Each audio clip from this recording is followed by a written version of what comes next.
Good evening. I am Reverend Sherri James. I am Senior Minister of Understanding Principles for Better Living Church, and this is the Metaphysical Bible Hangout. And so welcome. Tonight we are continuing in a series, Prayer, Your Best Resource, and tonight we're going to talk about how to pray for prosperity. And is it okay to pray for things? And I'll go ahead and pull up the PowerPoint presentation. So is it okay to pray for things? I think y'all already know the answer, yeah. But we're going to talk about why it's okay and get into some other areas of prayer that I hope will give you some insight into your own prayer life and how to expand it. I have a few announcements, and then we'll do our opening prayer. We're going to talk about why prayer matters. And then specifically, we're going to look at praying affirmatively, personally, and constantly. And then I'm going to look at, I think, 3 or 4 different ways of how to pray for prosperity. And then we'll close with making the right contact for prosperity, which is actually the name of the chapter that we're working from tonight. And then finally, Q&A. Of course, you are always welcome to ask questions throughout the process, so you do not have to wait until it's the Q&A session. If there's a question that you have on your heart, please feel free to ask it. It probably is on the heart of somebody else as well. Hey, Eve. Hey, Phyllis. Good to have you guys here. I see them in the chat room. Oh, thank you. Oh, well, that'll be in my announcements. But Eve says, Reverend Sherri, it was an honor to meet you last week. It was an honor to meet you last week. I had the best time. I love Chicago, and I love the people of Chicago. What's your why? Why the Bible Hangout? Why every week? And why free? I think this teaching is just the best thing in the entire world. I just feel like there is no better thing than to understand your relationship with God. I don't think it gets any better than that. And it goes by many names. It's, sorting out your purpose. It's figuring out why you're here, your relationship to the universe and all of that.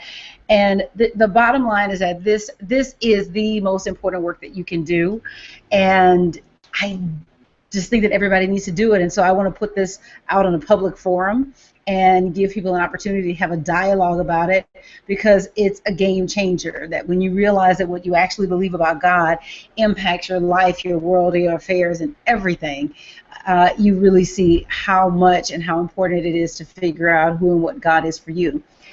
Second to that is just how deeply this teaching has impacted my own personal life and the ways that it has improved me, and so I want to make that available to other people at and in an easy and accessible way. So that's why every week, why even in Chicago, it's like, let's figure out the Wi-Fi situation so that we can have the class no matter what.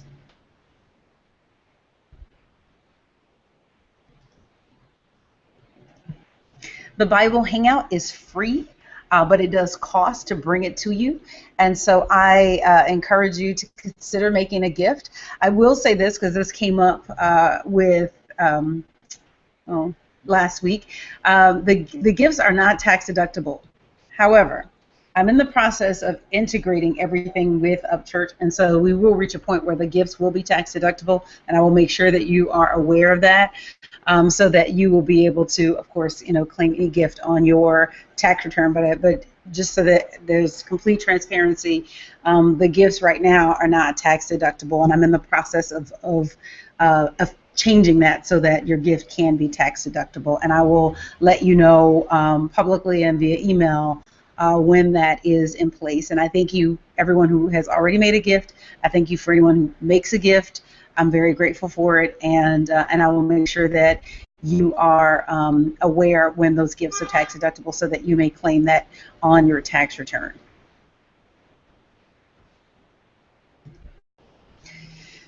So the way that the series works, we're doing something different this time. As per usual, I always do a blog piece and I always do a Bible hangout that that follows whatever the series is, and we always work in series.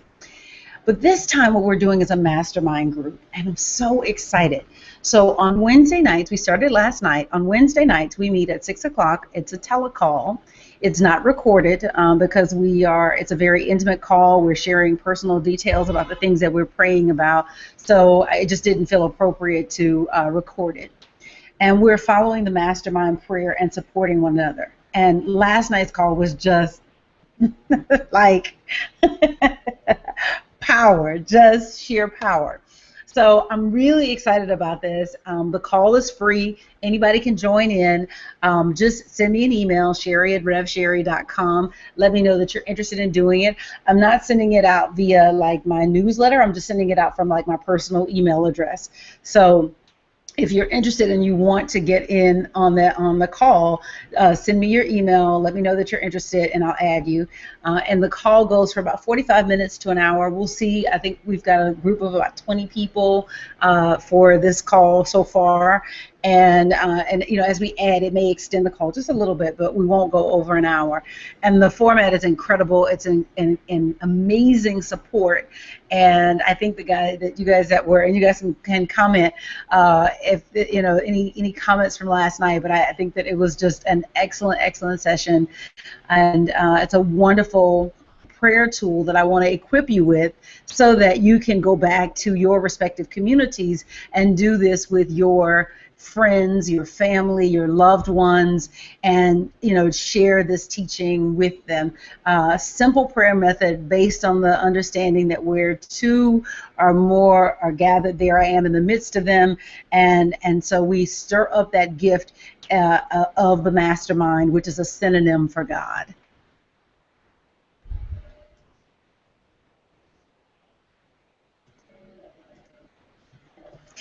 Sunday service. So our Sunday service, I am the pastor of Understanding Principles for Better Living Church, also known as the Up Church, and it was founded by the Reverend Dr. Delarice Lett in 1987. And wow, we're coming up on 30 years, something like that. It's actually a little bit older. There actually isn't a known start date, but like the incorporation date is 1987. Services are at 600 West Queen Street in Inglewood, California, and the service time is at 1 o'clock, and we would be delighted to have you in our spiritual home and worship with us. The scripture for this series is whatever you ask for in prayer with faith, you will receive, and the scripture is Matthew 21:22. Whatever you ask for in prayer with faith, you will receive. And this is what we're getting to in this series, is asking in prayer with faith so that whatever we ask for will be received. We are moving into a new dimension, and I'm so excited about that personally and collectively. If you could just take a moment to relax into this moment and just give thanks and praise for the presence of God that indwells us. So grateful for this opportunity, so thankful for this platform that we have to share with one another. And I just give thanks and praise for all of the men and women who are part of this conversation that we're having on prayer. And I thank you, God, because this is the tool that you gave us to talk to you with, to commune with you with. And I just ask for the anointing to teach this lesson so that the people who listen to this will be changed at depth. We want to be changed at depth so that we may become the people who can have the dreams that you have planted in our hearts. That we are no longer content to simply get by or to live ordinary lives, but we want the extraordinary life that we were designed to have, and we're calling it forward with everything that we have. And I give thanks and praise that it is coming forward right now in the name and the nature of the one that is called the Christ. I affirm that it is so, and so it is. And amen. So why prayer matters? And the part about why prayer matters and what I want to focus on tonight is that asking is the first step to forming your good. So there are two things to asking. So first, with asking, there is the I don't know if the word is belief, but the understanding that if you ask God, why do I need to ask God for something? If it's already mine, if it's His good pleasure to give me the kingdom, why do I need to ask for it? And then there's also the school of thought that has the idea that God is somehow withholding good and not giving it And so asking is, and we got to ask in the right way so that we compel God to release the good. And both of those ideas are erroneous. And so this is what I want to talk about in this segment of the broadcast. That when you are asking, asking is a forming process. Asking is a forming process. Your good exists right now, EXISTS. Something's happening with my articulation tonight. Your good exists right now. Sorry, maybe I need water. Your good exists right now, but it exists in potential. It does not have any form. It is intangible. It is inexhaustible. It is unlimited. It has no shape to it. So the home that you want and all the things that that home represents, whether it's security or luxury or peace of mind or whatever home represents for you, that ideal home exists right now in potential. It's not yet formed. You're asking for it is the forming process. There is nothing that a good God would ever withhold from you. But you must supply the consciousness to have it. And the first step in supplying that consciousness is asking for it. It's not a begging. You're not begging God to give you anything. But you're asking for it is the beginning step of drawing it out of the invisible and giving it shape such that it will become and can become your experience. So asking is a very important step, and prayer is the way that we ask. Now, prayer has a religious connotation, but the truth is that every thought is a prayer because every thought is creative.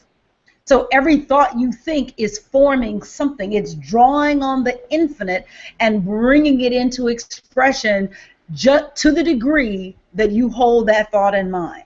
No, every thought does not manifest immediately. It pulls until it reaches a tipping point.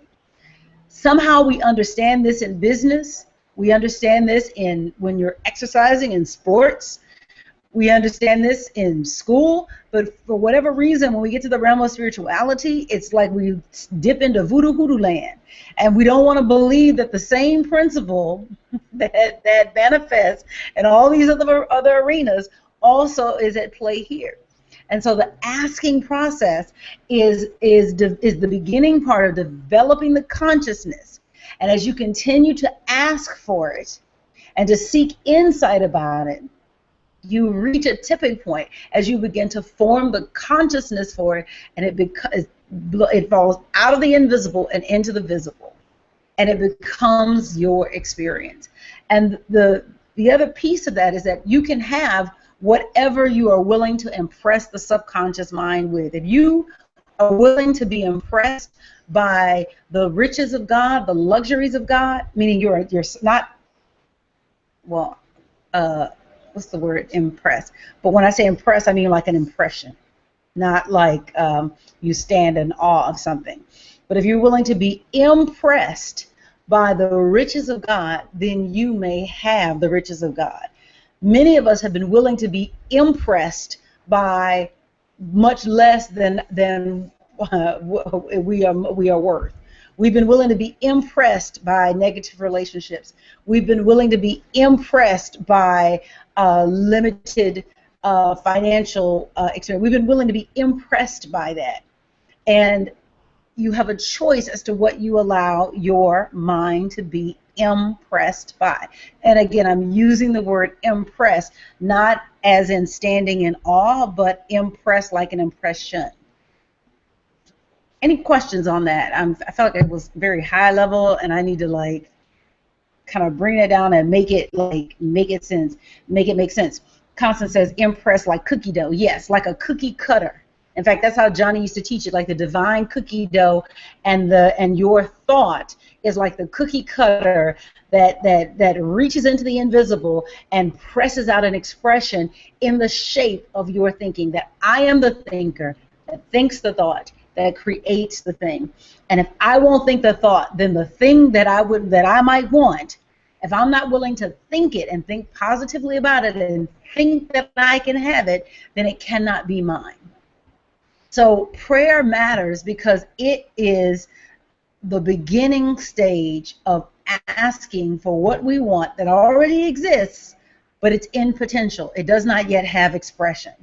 And our asking for it is the beginning stage of drawing it and beginning to give shape to it. Does that make sense? Judy says, I love your explanation that prayer is the first step in bringing things from the invisible into the visible. Yes, yes. And as we're going to talk about tonight, it's the first step, but it's also every sequential step after that. I'm going to talk to you tonight about how to work with prayer to bring something forward because, you know, a lot of our New Thought teachers have told us, you know, you ask God once and then that's it, right?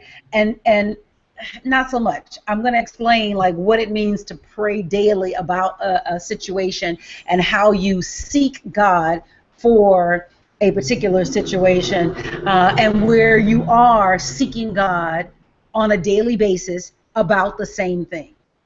And it's not a begging thing, so I'm going to clarify that, but we're going to talk about that tonight, that you absolutely must go to God, especially something that's this big. You know, if you're just asking for something as simple as, you know, help me turn the light switch on, God, that's a metaphor. Help me turn the light switch on, God. Yeah, pray once and go do it. But if you're asking for something that is bigger, that feels bigger than you, then it's the type of thing that you must seek God daily in prayer. And so we're going to talk about what that looks like because I want to dispel this myth that you can only go to God once for something and then you just got to like sit and wait, like twiddling your thumbs, waiting. Like that, I want to dispel that myth. Andrea says, I got it. Be careful what I allow to be impressed into my mind. Yes. Here's the thing. Your subconscious mind is powerless to refuse an impression. Your subconscious mind is powerless to refuse an impression. So in some respects, the traditional church got it right as far as the kinds of music that you listen to, the types of things that you read or whatever. Not from a holier than thou perspective, because that ain't about anything, but from the perspective that a consciousness impresses you. That when you read certain material, that when you watch certain shows, that when you engage in certain conversations, those conversations impress your subconscious mind. And what impresses you enough becomes a part of your experience. Andrea says, I got Andrea, and then there's an Andrea who left a comment that says, I'm not either one of those Andreas or Andrea. We are creators being one with the Creator. Yes, that's exactly it. We are creators being one with the Creator. Now, Reverend Mary would make a distinction. She would say we're form makers because we don't have only God creates out of nothing. We don't have the ability to create out of nothing. We always begin with something, and we begin with an idea. And so we are form makers. And so we take an idea, and as we work with God in prayer, we shape that idea until it presses out into an expression. So we start with the idea called love, and we work with that idea called love based on how we think about it. That's what it means to work with an idea, is to think about it. We work with that idea, and then as we work with it, sometimes consciously, sometimes unconsciously, it presses out of us into expression and becomes an experience for us. Most often, we are not consciously aware of being conscious co-creators with God. Excuse me. Charmaine says, so what is the difference between asking and claiming? You know, I would say that asking and claiming, as far as prayer is concerned, is really the same thing. That the reason I think that the term claiming came about is to get people out of a begging consciousness. Because asking, and when, you know, the thing about asking is that when you ask for something, somebody can tell you no. And the idea that you are asking God for something, the answer from God is always yes. Because whatever you're seeking, even if you're selfishly seeking it, it's still just based on your limited understanding how to meet some need that you have. The answer from God is always yes. If it is joy, but you define joy as taking something from someone else, right? That's how you understand it. The answer is still yes, because it's yes to that joy.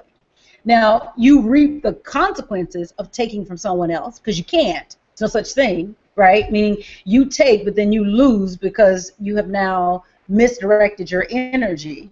And at some point, you must come full circle and realize you can't take anything from anybody. But the answer from God is always yes. And if you're sincerely seeking, you can start with a selfish motive, but if you're sincerely seeking, that over time that life will course correct itself, that you will begin to learn the things that are for your highest good. It's just a part of it's the nature of moving through this soul school, if you will.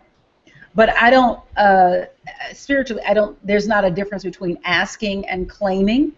It's just that ask has the connotation that you can be told no, and there is no no. That the seeking God daily in prayer is learning to go to God for the insight on how to become the man or woman who can have what it is that you want. There's not one thing that you cannot have at all. This is a universe whose answer to you is always yes. But the question is, are you the person who can have what you want? Are you the person that can have the type of money that you want? Are you the person that can have the type of health that you want? Are you the person that can have the type of joy that you want? Are you that person?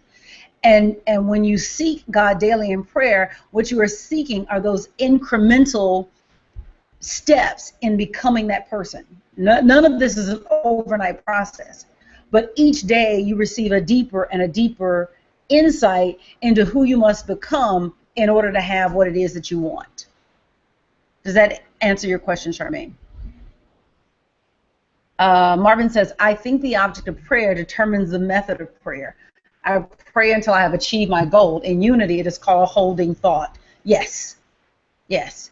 JJ says, whatever I need or want is my divine birthright, therefore no real need to ask, but simply to acknowledge and claim. Yes, I would say that. And I think that's, okay, so that goes back to the connotation of asking. And it's moving beyond thinking of asking as something being withheld from you. If you go to a restaurant and you say, I would like, you've got a choice of items that you can have from the menu. And when you speak to the waiter or waitress, whoever is serving you at your table, you say, may I have the, or I would like the, right? But it is laying a stake on, I want this item off the menu and not these other items off the menu, and I want it prepared this way. And so if you think of prayer in that way, that it is a laying claim to what it is that you want. I want this item off the menu and not that item off the menu. Because I can have any item off the menu, but I have to say I want this in order for it to become mine. And then there is a gestation period where you are becoming the person who can have what it is that you want. And so the asking process is a becoming process. The asking process is a becoming process where you are becoming, so I got a fan going because there's no air conditioning here, so that's blowing. The asking process is a becoming process where you are becoming the man or woman who can have what you want. So if you have asked to be a millionaire, then you must become the person who can be a millionaire. It doesn't just come out of the sky. But you may have whatever you want. Whatever you ask in prayer with faith, you will receive. And the with faith part is the becoming part. It's the becoming. Marvin says, affirmative prayer, we ask believing. Yes. Ray says, perhaps in many situations our challenges are placed before us to help us develop the consciousness we desire. Yes. When I have learned to look at everything that comes up in my experience as the answer to my prayer, in the sense that you're talking about, Ray, which is that it is developing a quality in me that is going to enable me to be who I am asking God to be. So I'm asking for a church uh, that impacts men and women all over the world. I'm asking for a spiritual center where people make pilgrimages to come see what we're doing in Los Angeles. They want to be a part of it. They want to experience it because it's a transformational experience. The same way that people make pilgrimage to Mecca, they make pilgrimage to Los Angeles. I believe we can build that kind of spiritual center where people from Australia, people from New Zealand, from Ghana, from Hong Kong, they hear about what we're doing in Los Angeles or Inglewood, and they say, you know what? I got to buy a plane ticket and I got to get to Inglewood to Up Church because they're going to help me. I know if I can get there, they're going to help me. Well, I'm not that person today. I mean, I am in potential, but I'm not that person today. There's a becoming process. And so as I work with Spirit, the asking is, what do I need to read today, Spirit? That's part of developing me. Who do I need to talk to today, Spirit? That's part of developing me. And then as problems come up, what quality is this drawing out of me that is part of developing me into the leader who can lead that kind of ministry? Is this making sense? So that's why our problems are actually opportunities, because they are developing us to become who we need to be in order to live the life that we've been intended to live. Marvin says, I don't have the consciousness yet to do the one and done prayer. I love that. I don't have the consciousness to do the one and done prayers in science of my teaching. Marvin, I don't think nobody got the consciousness to do the one and done prayers. I think the things that are quote unquote the one and done prayers are things that were already being developed in consciousness. And they ask, and in that moment it was ready to be delivered, meaning they had the consciousness for it. Because I experienced that when I first came into truth. I came into truth, you don't know what you know, so you just manifesting all over the place. It's when you really hit that bedrock and you get to that consciousness, you get to that hard, that stuff, your stuff, whatever your stuff is. Listen, if I ever find the one and done prayer, then so be it. But guess what? I think it is quite sufficient to work daily with God, because it's a developing process. If you want to go ahead and ascend, go ahead and ascend. I'm going to go and do this step by step. So how about this? I'm the step-by-step teacher. I don't know how to teach you how to make a quantum leap. What I know how to tell you to do is how to show up daily, because that's what I know how to do.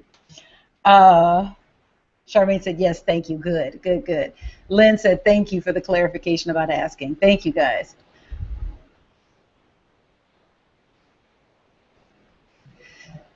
So in this chapter is called Making the Right Contact for Prosperity. Making the right contact for prosperity. And there is a way to pray when you are making the right contact for prosperity. And the first thing is that you pray affirmatively. You pray affirmatively. It's not enough to know about affirmative prayer. You actually have to pray affirmatively, personally, and constantly. And our words are loaded with power.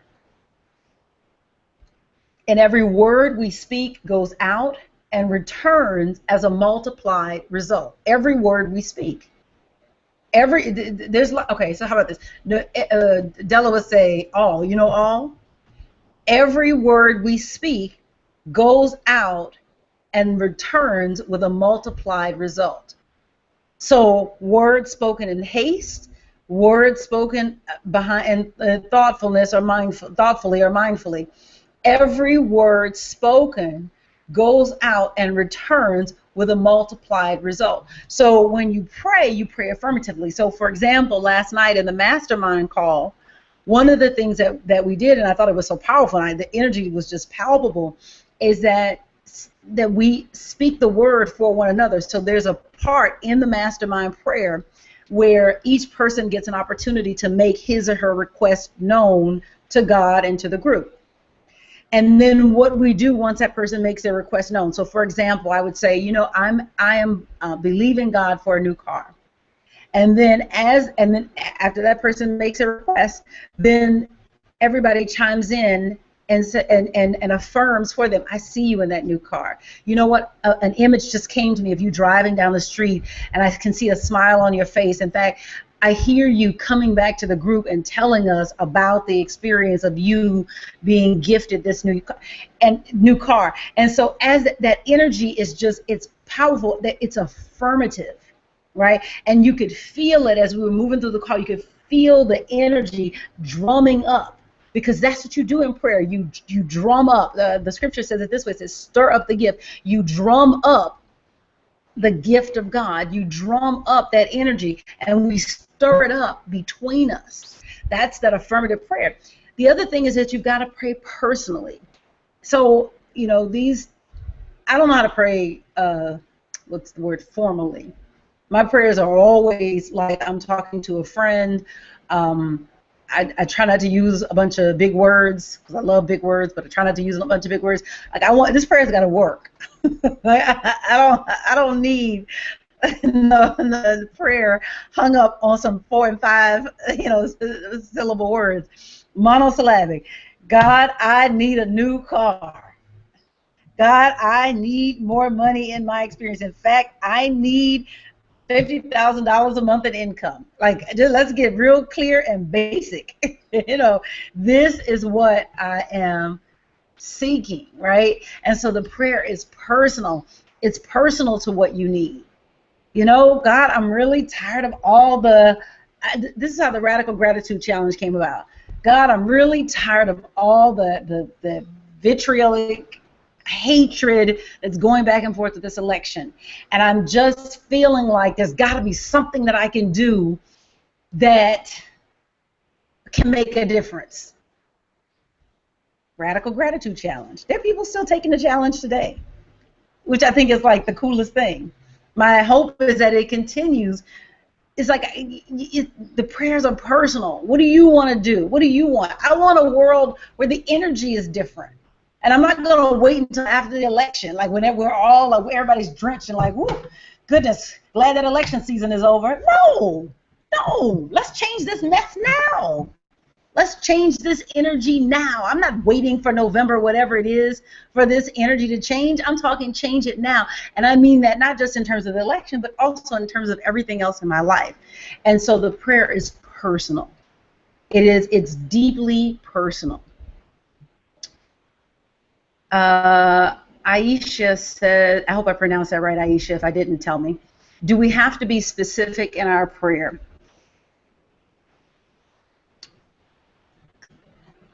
The answer to that is yes and no, meaning God knows your heart.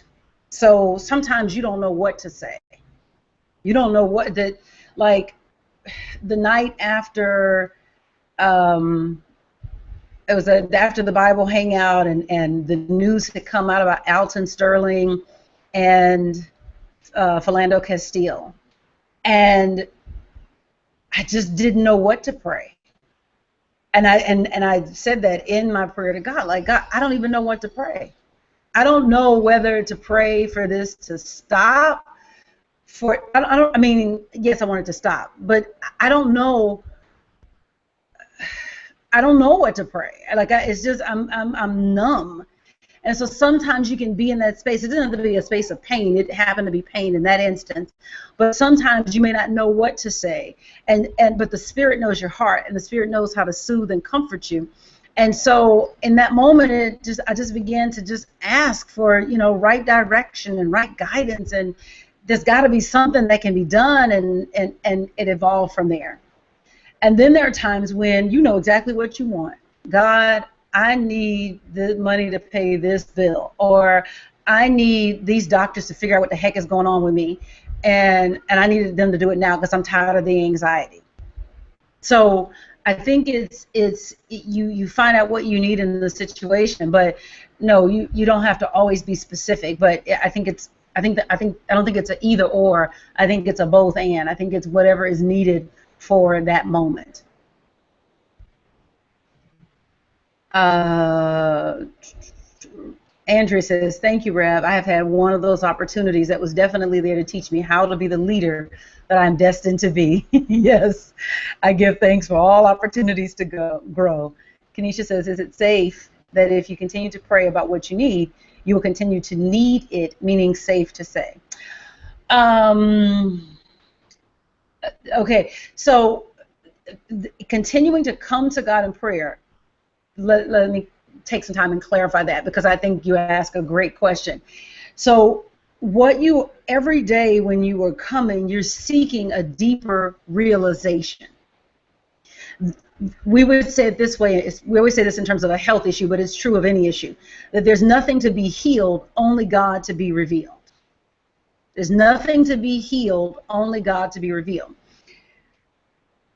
One of the things that I'm working on right now is that I'm working on a strategic plan and some stuff that we're doing with Up Church, and I've been working with the first and second chapter of Nehemiah.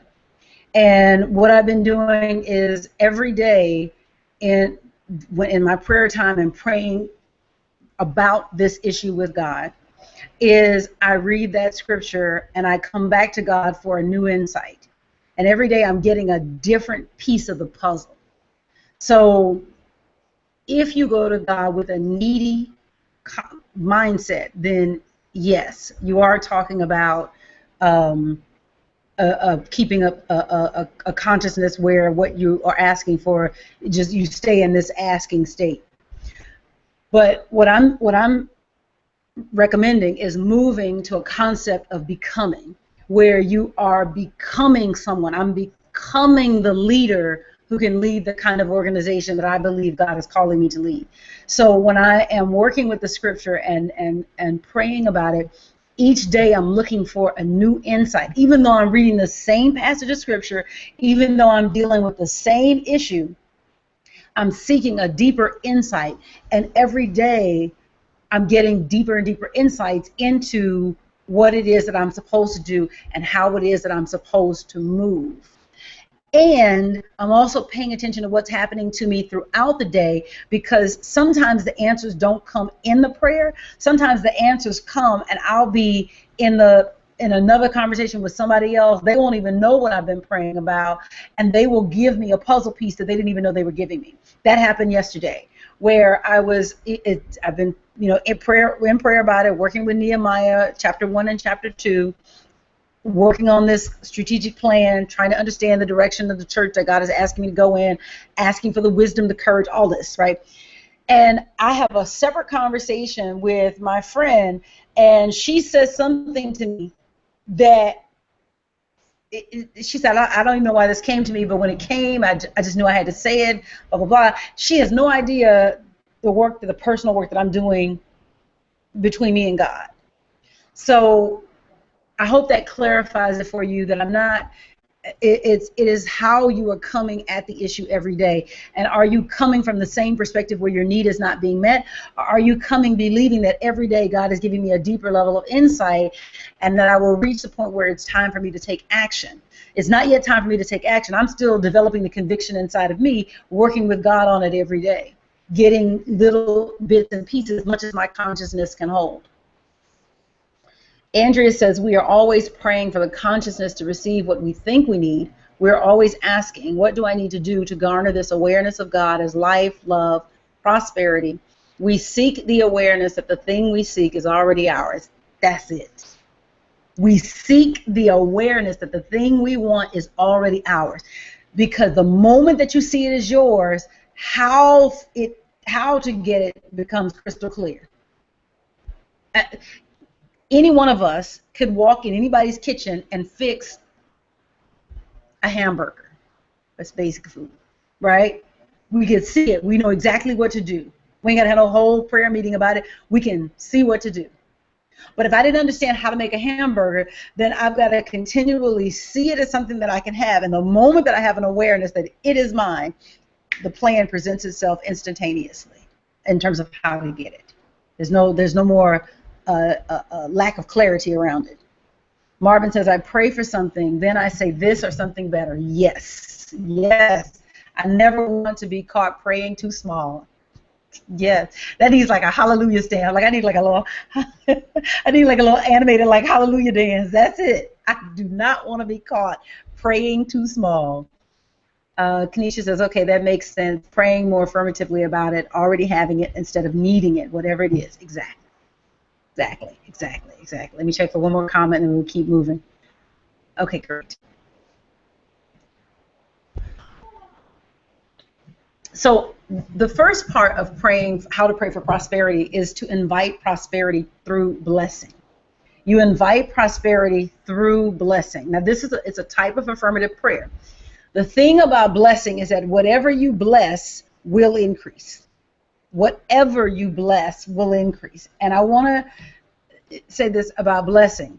Blessing, it has a religious connotation, but I want to disabuse you of this idea that it is only speaking religiously. Blessing just has to do with where are you giving your attention, right? What gets the lion's share of your emotional energy? What gets the lion's share of your emotional energy?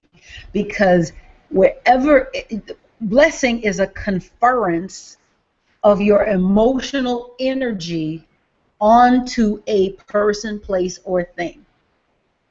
And whatever you confer your emotional energy upon, that is what will increase in your experience. So often, people bless the very things that they do not want. And what I mean by that is that they confer the bulk of their emotional energy on all the stuff that's going wrong. So if you talk to someone and you say, and they're talking to you about their dream, and they'll say, yeah, I want to be a writer, and I'm putting it out there, just knowing that it's going to work out or whatever, right? And then you talk to them about what's not right in their experience. Yeah, you know what, this job, I'm so sick of it. I'm sick of these people that I work with. They get on my nerves. Every day that I go in, it's like, oh my God. Two different energies and two different levels of intensity. And so when we keep the terms that we use in religious connotations, it's like we miss the fact that we're blessing every day, whether we're thinking of it as blessing or not. Where are you conferring your emotional energy? Upon what are you conferring your emotional energy? Who and what is getting the balance of your emotional energy? And again, we somehow get this when it comes to like business and school and children. And we know this, parents, you know this, that wherever you give the most energy to, that's what your child is going to do, even if it's the thing that you don't want your child to do. And so sometimes children learn to get the blessing of their parent, that emotional energy, by acting out, because just doing something good is like, oh, you know what, you did a good job, versus don't do that. I can't stand when you do that. Both of those are blessings, meaning it is a conference of emotional energy. So I want to just bring this term blessing out of the religious atmosphere, because sometimes we think we're only blessing when we use the word I bless you or God bless you. And that is not true. We bless anytime we give emotional energy, and the deeper or more intense the emotional energy, the bigger the blessing. Constance says, I can hear Reverend Ann now. How big is your God? Yes. Marvin says, we should pray for nice things because the people that make nice things need jobs. They sure do. Those folks that make airplanes need jobs. Reverend Ike told a lady once that all of Detroit, I heard, it's funny you should say that. Reverend Ike told a lady one time that all of Detroit was praying for her to have a car. There's a funny sermon. I literally just watched that clip, Marvin, yesterday with Reverend Ike saying, you don't need to pray for a car. All of Detroit is praying for you to buy a car. Everybody wants you to get a car. Vonda says, this is so timely what you were saying. Thanks. Thanks, Vonda. Good to have you here. Jared says, basically, we're in a state of prayer at all times. That's it. That's it. This is why spirituality is so important. Because people have the idea of spirituality compartmentalized, like I'm only in a spiritual state like when I'm in church. No, you're not. You're working with universal energy when you walk in that church house, when you walk out of that church house, when you walk on your job, when you come in your house, because it's all spiritual energy. It's all God. And the same principles that work in your business work in your spiritual life. And if you give the wrong attention to the wrong thing, Aisha says, wow, powerful. I have 4 kids. That I know, Aisha, I know. I grew up in a house where my mom had 3 kids. I'm grateful. I just have Jordan to deal with. And I think I'm pretty good. He's wearing me out right now. In fact, I had a moment where I said, universe, I need a new car. I need a new car, universe, because I have a small car, which made sense because I didn't have a child. But now he's getting so tall that literally, he can sit in the back seat, which is not much of a back seat. I have a convertible, and reach his little leg forward and fiddle with my shoulder. Y'all, I was like, I like this kid. I love this kid, but I'm over this kid right now. So yes, I'm claiming a new car, a brand new car. So work it out, God. Kanisha says, I have 5 sons, so I understand. Yes. Boys are something else. And his thing now is that he does not ride in the car with shoes on. So generally there's a shoe coming off and flying past my face into the front seat. And then he wiggles his toe and messes with his shoulder. Y'all lucky this child's alive. Actually, he's lucky he's alive, because he like I got this spiritual teaching that keeps me in my right mind. Because when it's hot in LA and that little foot is playing with my shoulder, not good. Not good at all. How to pray for prosperity. You want to court prosperity through Thanksgiving. Court prosperity through Thanksgiving. Reverend Mary taught me this. She taught me that Thanksgiving is causative. Thanksgiving is causative, meaning that it sets things in motion. I don't know if these letters are big enough for you to see on the screen. I hope they are. But it says Thanksgiving is causative. We think of Thanksgiving as what you do when you receive something, but Thanksgiving precedes the manifestation.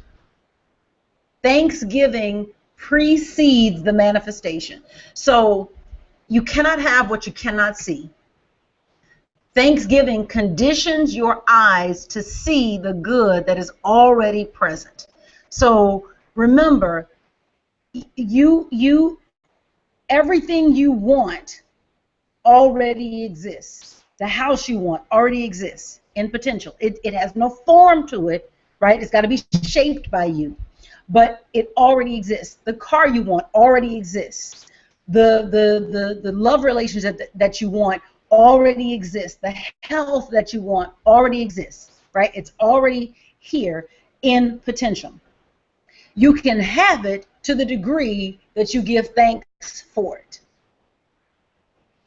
And what the Thanksgiving does is that it conditions you to see it. It's already here. There's nothing new coming. The thing that will save you and bring you out of where you are will be the same puzzle pieces that you have today rearranged. Each of us has puzzle pieces to our lives. And they form, if we know how to work the puzzle, some of us got 1,000-piece puzzles. And some of us have 8-piece puzzles. We lead a very simple life, right? Your good is going to come out of the puzzle pieces that already exist today. The talent that is going to move you into the overflow financially already exists today. The understanding that it's going to move you into a state of perpetual health already exists today. It's already here. It's not coming, it's here.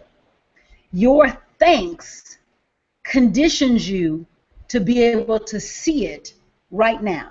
It's not coming from somewhere else, it's already here. And so the Thanksgiving opens you up to see what is already present. Remember the woman with the oil and Elisha. She comes to Elisha saying, the creditors are coming to take my sons. And he says, what do you have in your house? And she said, well, I only have this cruse of oil. And he says, okay, go borrow vessels, and not a few, from your neighbors. Go in your house, shut the door, pour the oil. And as long as there were vessels to pour into, there was oil to pour into the vessels. So what you need, you already have. But you need a consciousness that can see it. And the Thanksgiving develops the consciousness. One of the disciplines that I have every day, so I use Evernote. If you guys ever use Evernote, Evernote is just like thebomb.com. I recommend it. Evernote is a computer program. It comes as an app on your smartphone or your tablet, but you can also get it as a download on your desktop. You can also log into it online. And it's like you keep notes in it, basically. I barely use Word. I only use Word if I got to compose a document that I've got to print out. But in general, I keep all of my notes in Evernote, and then I can access it from any device. Every morning when I get up, I sit down and I write down 3 things that I'm grateful for. And I don't let the day pass without me writing those 3 things down, because I'm continually conditioning my mind to see the plenty that is already present. So Thanksgiving is causative. It's actually what causes the manifestation to come forward. It's not what you do when you get, say thank you when you get something, but the Thanksgiving is what you do ahead of time. The Thanksgiving is what you do ahead of time. Andrea says, 1 Thessalonians 5:17-18, pray without ceasing. We are to be in prayer at all time, and then give thanks for all things. Yes, that's it. Thank you all the time. I had an experience with the Avon Walk for Breast Cancer several years ago. I as part of my job, they were a client, and I walked in the Avon Walk for Breast Cancer. And they have people stationed along the way. I didn't know this because I'd never done a marathon before. And they had people, neighbors, because we were walking through the neighborhood, so the people who lived in the neighborhood stationed along the way. At every step along the way, somebody was saying thank you and clapping. Thank you so much for walking. Thank you. And at first it was like, guys, I'm out here for my job, right? By the time I got to mile 19, I was literally floating. It dawned on me, oh, I don't give thanks enough. That that Thanksgiving elevates. And literally, it was like I was floating. Even though my feet were tired, my Achilles was like, girl, if you don't quit this mess. I mean, I could have walked 10 more miles and did the next day. It's a marathon and a half. So the Thanksgiving elevates. It literally refreshes the heart.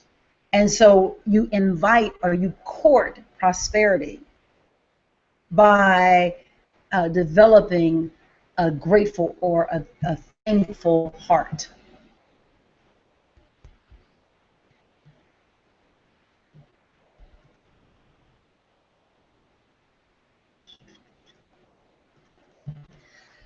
How to pray for prosperity. You got to speak the right words.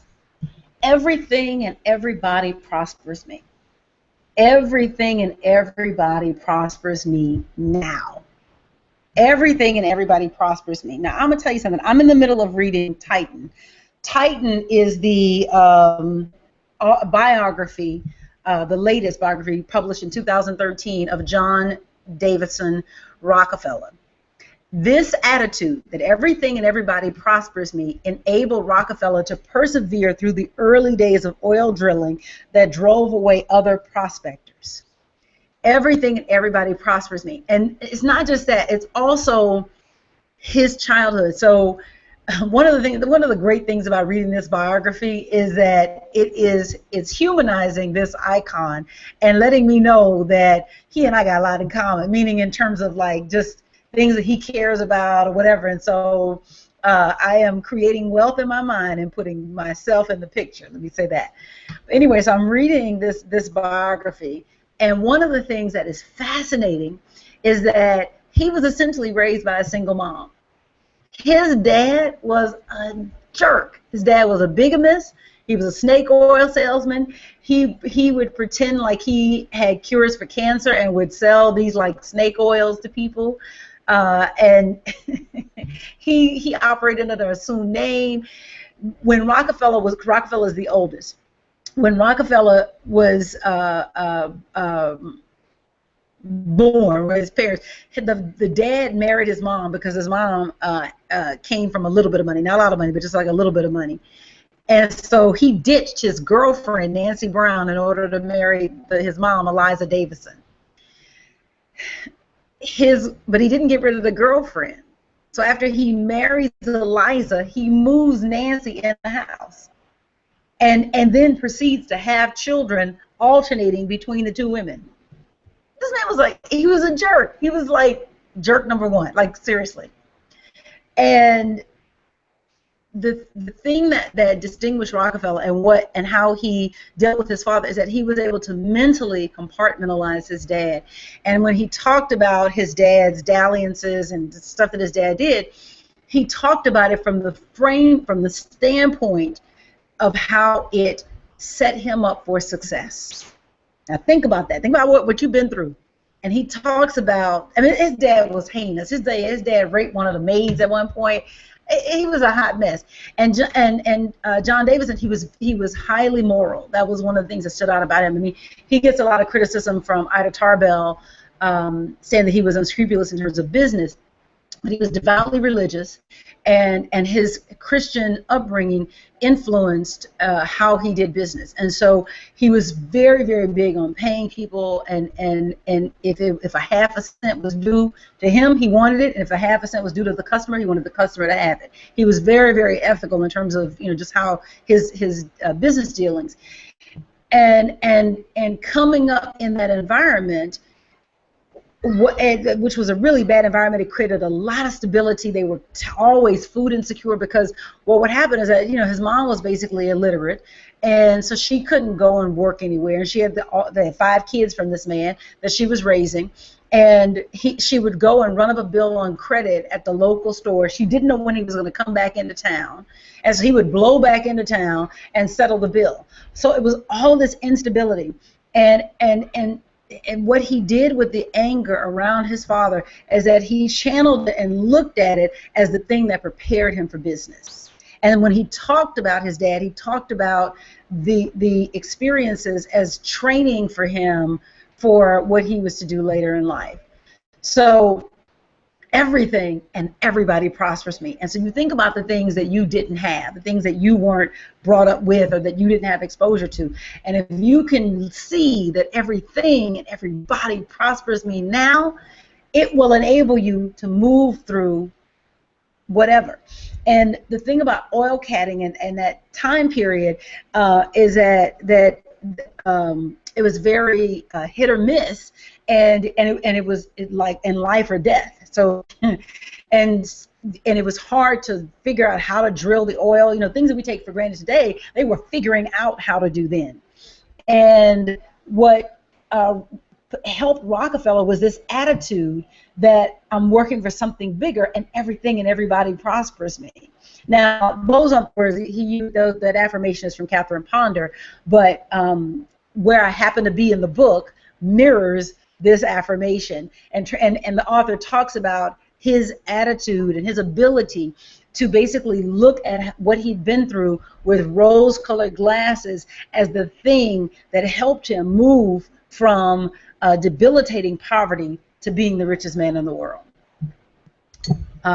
Jared says, I don't know much about the Pokemon Go game, but what I know is that through the app, the characters show up to be collected. Thanksgiving collects the prosperity all around us the same way. The scanner on the smartphone gathers the Pokemon characters.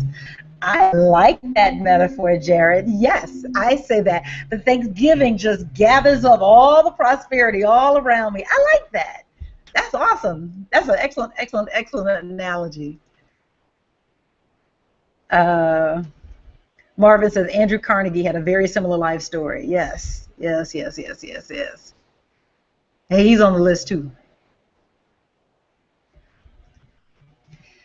How to pray for prosperity. Praise everything. Now, this I have a personal experience with. So, praise improves whatever you dare to lavish it upon. Years ago, I worked for a company making only minimum wage. The job was very challenging, and I often thought I was going to be fired for low performance. As a way to occupy my mind, I bought a journal and wrote out affirmations and prayers while I made phone calls. I did this every night while at work. Within 6 months, the energy within me broke, and I received one promotion after another after another.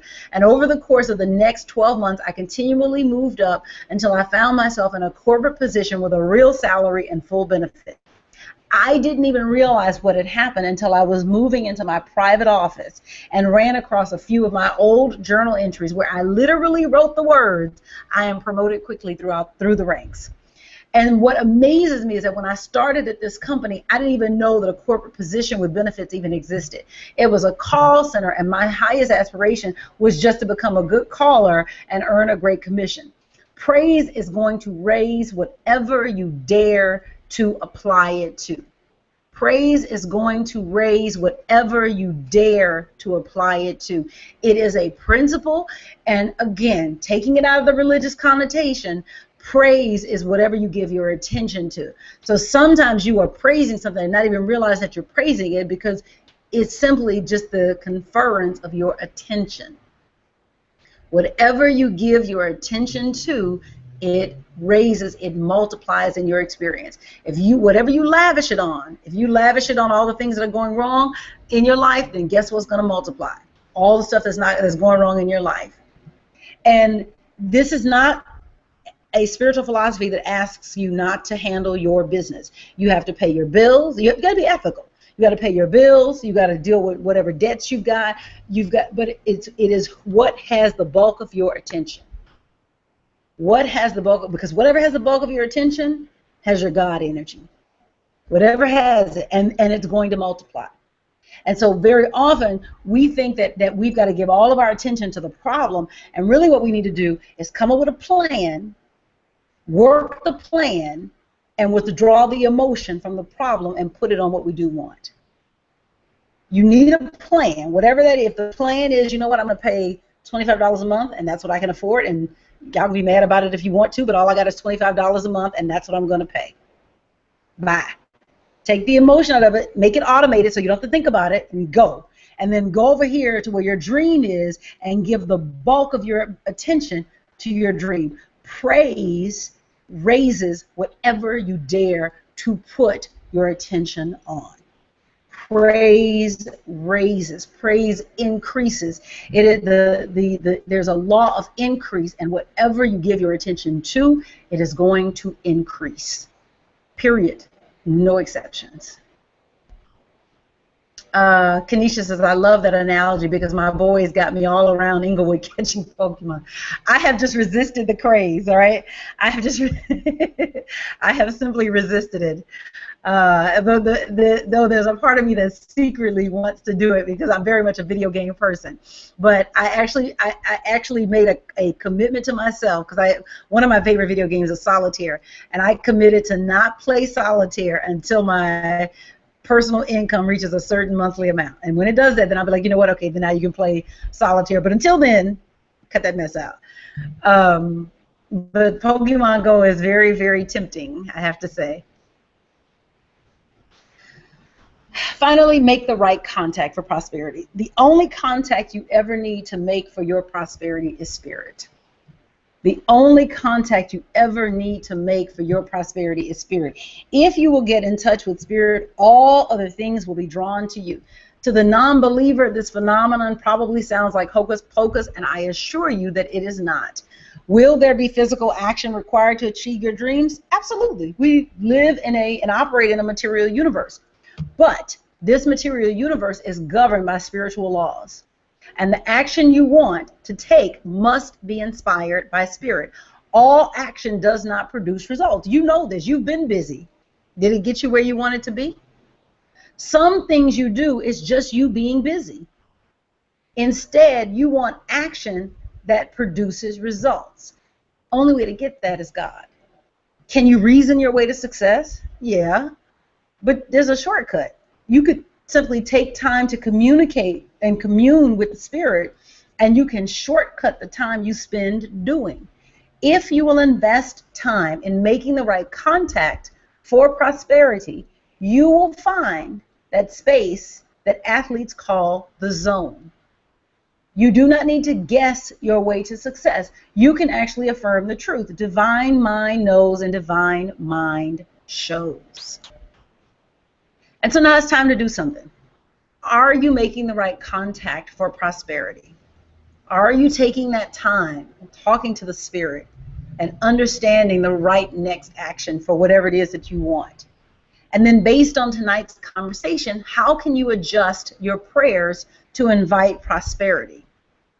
How can you adjust your prayers to invite prosperity? And then finally, did you hear anything tonight to help you learn to pray for things? And if you did, leave me a comment on the YouTube video for this lesson. Questions?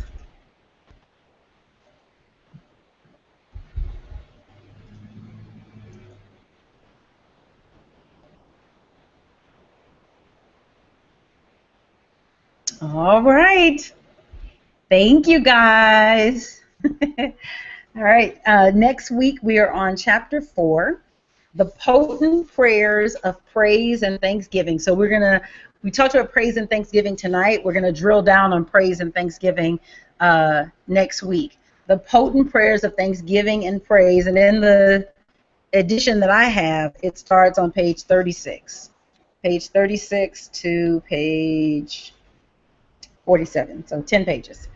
36 to 47. So this is where we are next week for the mastermind prayer. If you are interested in joining the mastermind prayer, send me an email personally, Sherri@revsherri.com, and let me know that you are interested, and I will 100% add you to the distribution.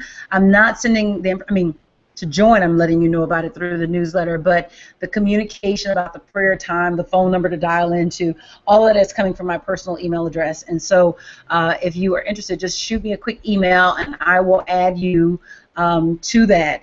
And let's do this thing, y'all. Let's get some testimonies going up in here. All right, have a great night. Thank you all for tonight. Thank you so much. Andrea says, thank you, Rev. This was a confirmation after confirmation session for me tonight. Yes, yes. All right. Good night, guys. Have a great night.